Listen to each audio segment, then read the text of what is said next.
চট্টগ্রামের মিরসরাইয়ে টানা দুদিনের ভারী বর্ষণ ও পাহাড়ি ঢলে নিম্নাঞ্চল প্লাবিত হয়েছে। এতে পানিবন্দী হয়ে পড়েছে প্রায় ৩,০০০ পরিবার। কাজ না থাকায় কষ্টে রয়েছেন দিনমজুর সহ খেটে খাওয়া মানুষ। ঢলের স্রোতে ভেঙে গেছে উপজেলার বিভিন্ন এলাকার গ্রামীণ সড়ক।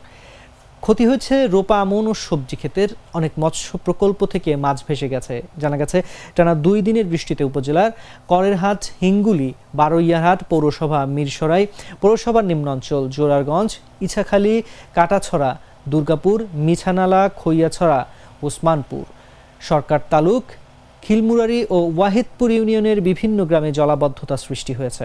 বড় বড় গর্ত সৃষ্টি হয়ে চলাচলের অনুপযোগী হয়ে পড়েছে জোরারগঞ্জ মুহুরী প্রজেক্ট সড়ক।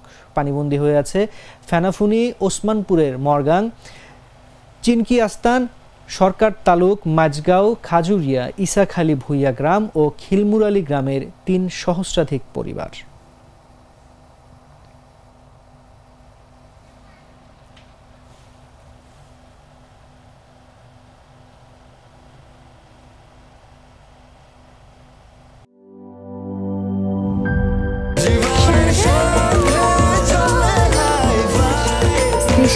স্বাস্থ্যকর অল টাইম ফ্যামিলি কেক, সব সময় অল টাইম হেলদি লাইফ।